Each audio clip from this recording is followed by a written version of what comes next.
Some conversations aren't about finding common ground. They're about control. And if you've ever dealt with a narcissist, you know how quickly a simple discussion can turn into a trap. Today, I want to share how you can keep control in that kind of conversation, not by outshouting them, not by proving them wrong, but by shifting the way you show up. First, stay calm. Narcissists thrive when you react. The louder you get, the stronger they feel. So instead of feeding their fire, lower your flame. Keep your tone steady, your pace even. That calmness is control. Second, set boundaries. It's not about convincing them, it's about protecting you. If the conversation crosses the line, personal attacks, gaslighting, manipulation, state your boundary once and stick to it. Something as simple as, I'm not going to continue if this gets disrespectful. That's control. Third, stop chasing validation. They're not going to say, you're right. They're not going to admit fault. Waiting for that is like waiting for rain in the desert. Let go of needing their approval and you take away their power over you. Fourth, be the gray rock.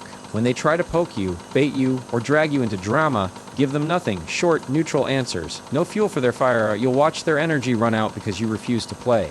Fifth, control the tempo. They'll try to speed things up, pressure you into quick answers. Slow it down, pause, breathe. Even silence makes them uncomfortable. The moment you control the pace, you control the room. Sixth, redirect. When they spin, blame, or twist words, don't fight their story, pivot back to facts. Calmly bring it to what matters, not their distraction. Seventh, use pauses. Let silence do the heavy lifting. It makes them reveal more, and it keeps you from over-explaining. Silence is not weakness, it's strength. Finally, know when to exit. Walking away doesn't mean you lost. It means you didn't give them what they wanted, your energy. Sometimes the most powerful move is to step back with your dignity intact. When you're dealing with a narcissist, the very first thing you have to understand is this: they feed on your reaction. That's their fuel. The moment you get loud, defensive, or emotional, you've given them exactly what they wanted. Proof that they can pull your strings. It doesn't matter if it's anger, frustration, or even desperation. Every spike in emotion tells them they're in control. That's why the most powerful thing you can do is the one thing they don't expect: stay calm. Now, staying calm doesn't mean you agree with them. It doesn't mean you're weak or that you're letting them win. It's actually the opposite. Think of it like this: if someone is pushing every button you have and you don't move, you don't flinch, you don't take the bait, you've just proven to yourself that they don't hold the remote control. That's power. It's not easy, though, because narcissists are masters of provocation. They know exactly what to say to dig under your skin, and they'll keep going until you snap. That's their game. They'll roll their eyes, mock you, talk over you, twist your words, and wait for the moment you explode so they can point at you and say, "See, you're the problem." And if you react, you've handed them the spotlight.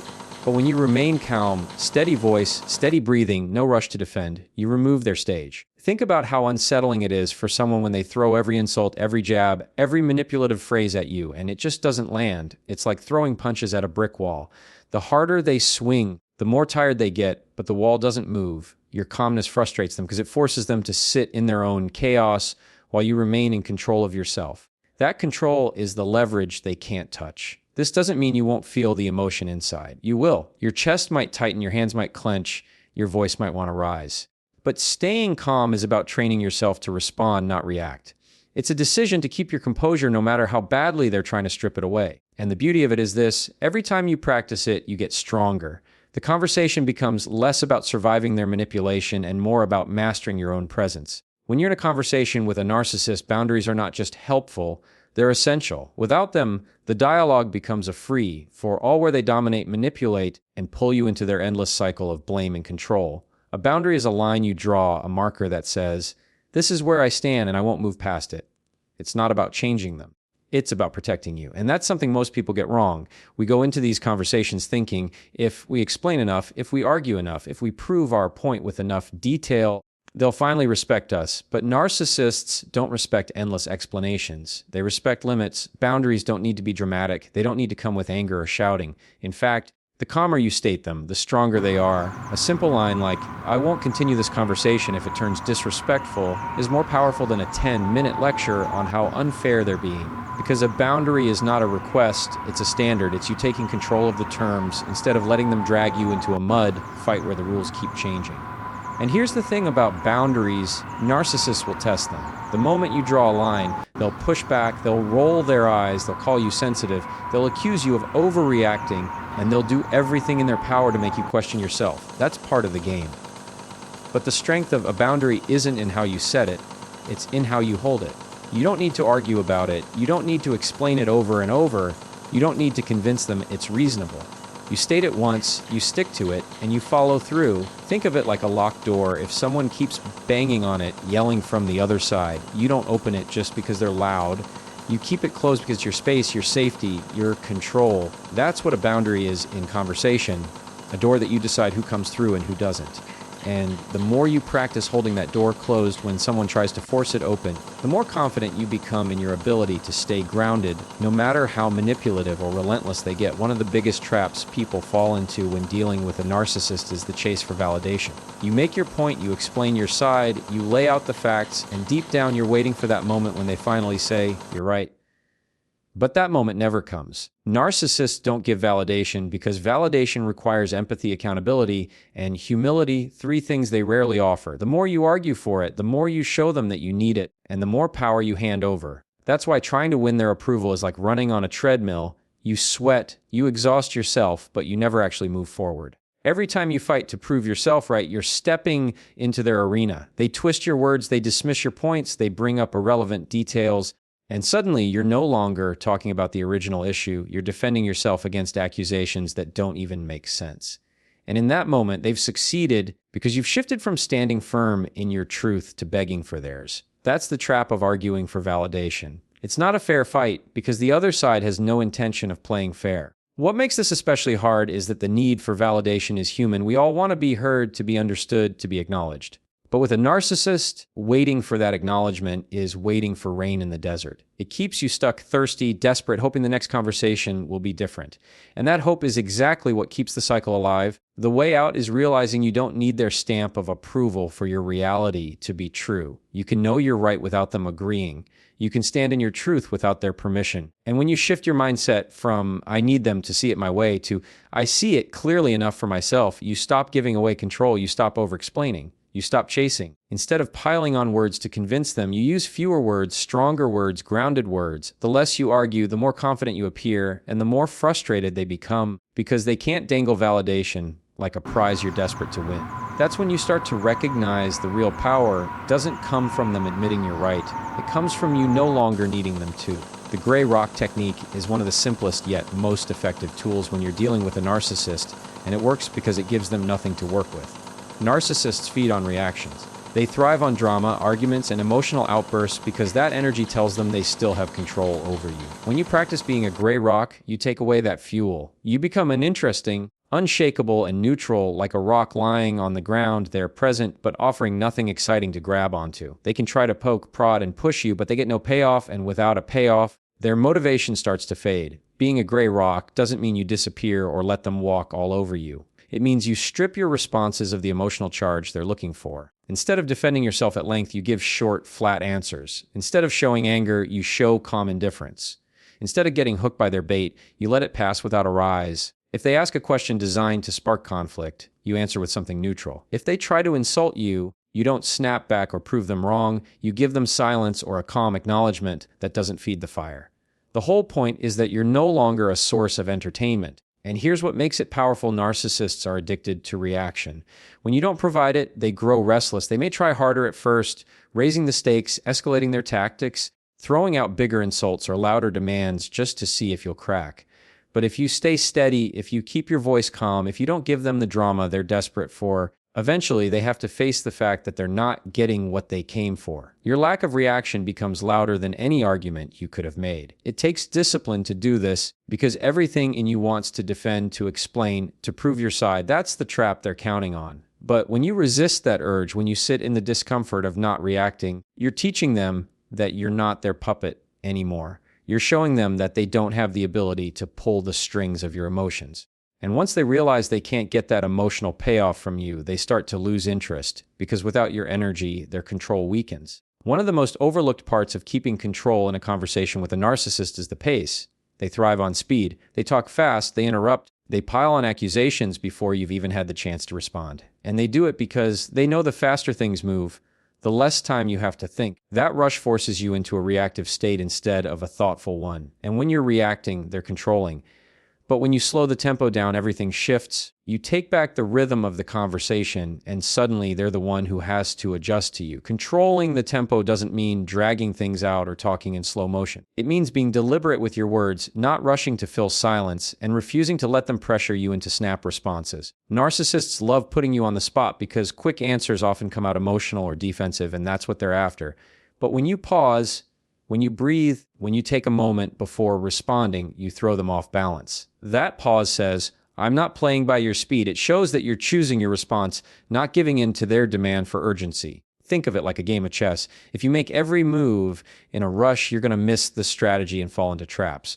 But if you slow down, if you take your time and think before you move, you start to see the game for what it is. Narcissists want checkers, fast, chaotic, emotional. You give them chess, calm, calculated, patient. That shift alone can make them frustrated because they can't drag you into their storm if you're standing still. And here's the beauty of controlling tempo: silence becomes your ally. Most people feel the need to explain, to defend, to fill every gap with words so there's no room for misunderstanding. But silence is not weakness. Silence is space. It makes them uncomfortable. It forces them to keep talking, and often, in that extra talking, they expose themselves, they reveal the contradictions, the exaggerations, the manipulations.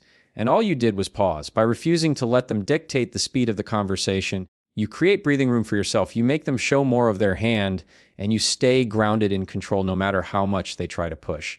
When you're in a conversation with a narcissist, one of their strongest tactics is distraction. They'll twist your words, bring up things from the past, flip the blame back on you, or suddenly shift the topic to something that puts you on the defensive. It's like chasing smoke. You think you're addressing one issue, and suddenly you're defending yourself against something you didn't even say. This constant redirection is designed to keep you off balance, because as long as you're busy reacting to their spin, you're not addressing the real problem. That's why learning to redirect the focus is such a powerful move. Redirecting doesn't mean arguing harder or proving your point louder. It's about calmly guiding the conversation back to what matters. Imagine they throw an accusation at you that has nothing to do with the discussion. Instead of defending yourself for 10 minutes, you simply acknowledge what they said and then pivot. That's not what we're talking about right now. The issue is, by bringing it back to the core point, you take away their ability to hijack the conversation. You're refusing to follow the bait and instead anchoring the dialogue to something solid. Narcissists want chaos because chaos makes them harder to pin down. But redirection creates clarity, and clarity is where you regain control. Every time you calmly pull the focus back, you send the message that you won't be lured into their maze. You won't chase every curveball they throw. You're not going to defend your entire character every time they shift the blame. You're going to stay centered, and you're going to keep the spotlight exactly where it belongs. The key is to do this without getting emotional. If you sound defensive, they win. If you sound desperate, they win. But if you sound steady, measured, and consistent, they start losing ground because their usual tricks aren't working. They want you tangled in side arguments, but you're cutting the rope and bringing it back to the main point over and over again. It's like steering a car back on the road every time it veers off. They might try to swerve, but your hands are steady on the wheel. That's what redirecting focus looks like. You taking control of where the conversation goes, no matter how many times they try to spin it away. One of the most underrated tools you can use when dealing with a narcissist is silence. Most people underestimate how powerful a pause can be, because we've been trained to think that silence in conversation is awkward, uncomfortable, something we need to rush to fill.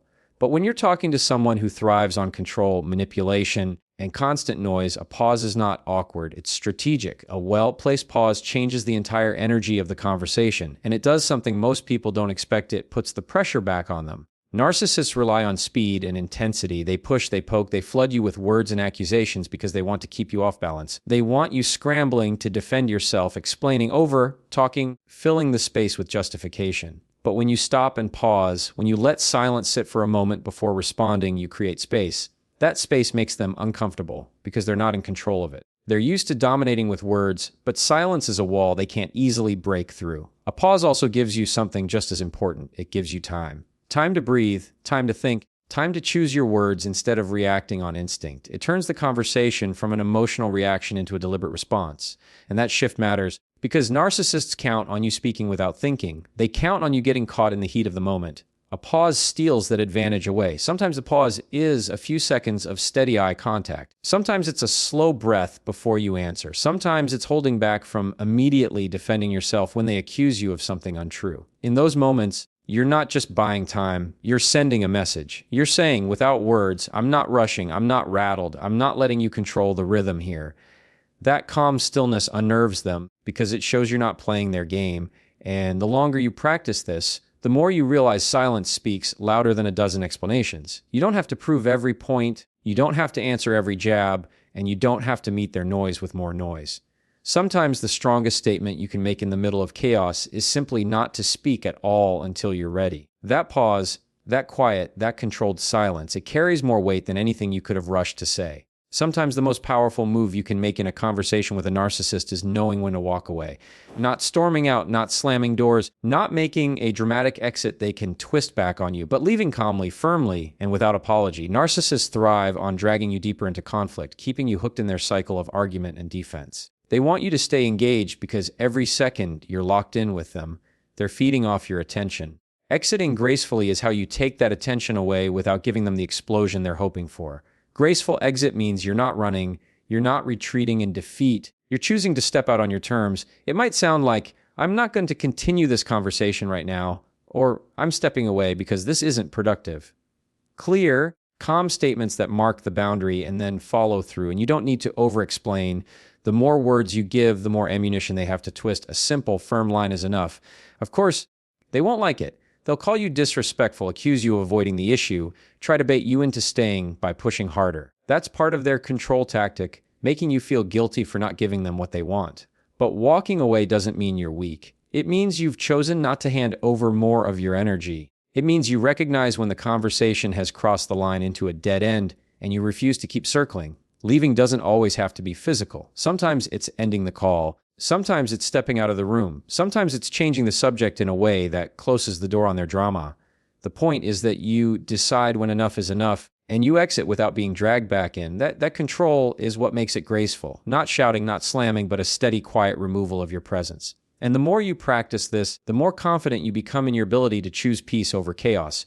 Because in the end, staying in a toxic back and forth doesn't prove your strength, it drains it. Choosing to step away, to preserve your energy, to end the cycle before it consumes you, that's where the real strength shows itself. At the end of the day, dealing with a narcissist isn't about fixing them, changing them, or finally getting them to see things your way. It's about taking control of yourself in the middle of the chaos they create. When you stay calm instead of reacting, when you set boundaries that hold, when you stop chasing their validation, when you refuse to fuel their fire, when you slow the tempo, redirect the focus, use silence to your advantage, and walk away when you need to, you take back the one thing they can't stand: to lose your power.